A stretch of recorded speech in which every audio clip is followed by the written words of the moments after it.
नमस्कार विद्यार्थी मित्रांनो, स्पेक्ट्रम अकॅडमीच्या यूट्यूब चॅनलवर आपल्या सर्वांचे स्वागत। आज आपण बघणार आहोत 27 सप्टेंबर 2022 च्या चालू घडामोडी। चला तर मग सुरू करूया आजची पहिली घडामोड। छत्तीसगडचे मुख्यमंत्री भूपेश बघेल यांनी हमार बेटी हमार मान ही मोहीम सुरू केली आहे। शाळा आणि महाविद्यालयात जाणाऱ्या मुलींमध्ये सुरक्षेच्या उपाययोजनांबाबत जागरूकता निर्माण करणे आणि महिलांशी संबंधित गुन्ह्यांची नोंदणी आणि तपास याला प्राधान्य देणे हा या मोहिमेचा केंद्रबिंदू आहे।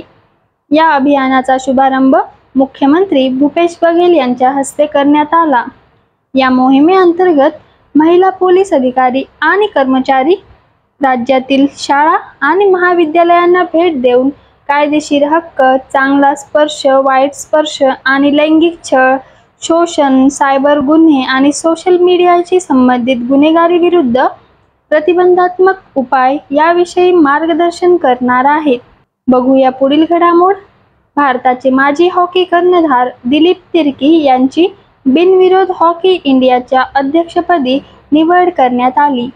हॉकी इंडियाच्या अध्यक्षपदासाठी आघाडीवर असलेले भारताचे माजी कर्णधार दिलीप तिर्की यांची सर्वोच्च पदासाठी बिनविरोध निवड झाली आहे। उत्तर प्रदेश हॉकी प्रमुख राकेश कात्या आणि हॉकी झारखंडचे भोलानाथ सिंग जे अध्यक्षपदासाठी रिंगणात होते त्यांनी अर्ज मागे घेतल्याने त्यांची निवड करण्यात आली आहे।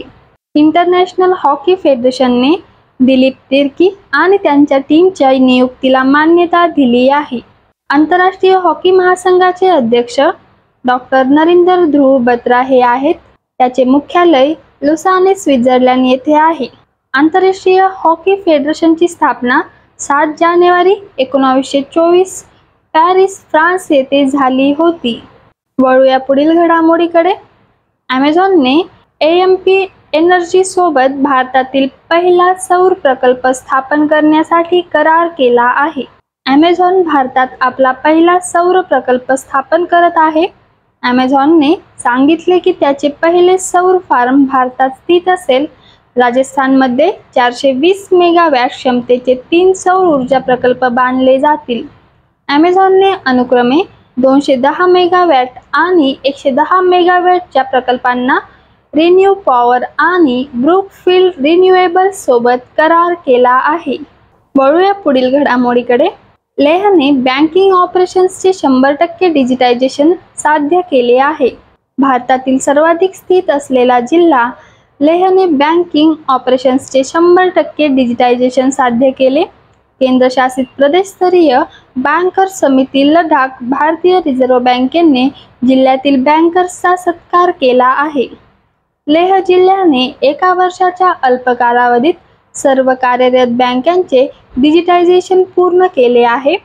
ऑगस्ट 2021 मध्ये केरळचा त्रिशूर जिल्हा हा देशातील पहिला पूर्णतः डिजिटल बँकिंग जिल्हा बनला होता। बघूया शेवटची घडामोड।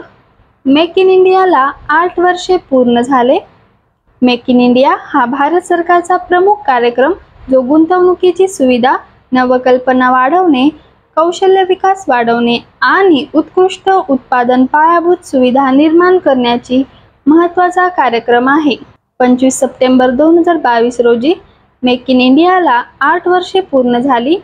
2014 पंतप्रधान नरेंद्र मोदी यांच्या नेतृत्वाखाली मेक इन इंडियाची सुरुवात करण्यात आली होती। हा उपक्रम जगभरातील संभाव्य गुंतवणूकदार आणि भागीदारांना न्यू इंडियाच्या वाढीच्या कथेत सहभागी होण्यासाठी खुले आमंत्रण देतो। मेक इन इंडियाने 27 क्षेत्रांमध्ये भरीव कामगिरी केली आहे। धन्यवाद विद्यार्थी मित्रांनो। स्पेक्ट्रम अकॅडमीच्या यूट्यूब चॅनलवर असेच नवनवीन व्हिडिओ बघण्यासाठी स्पेक्ट्रम अकॅडमीचे यूट्यूब चॅनल सबस्क्राईब करा। व्हिडिओला लाईक आणि शेअर करा। लाईक केल्याबद्दल धन्यवाद।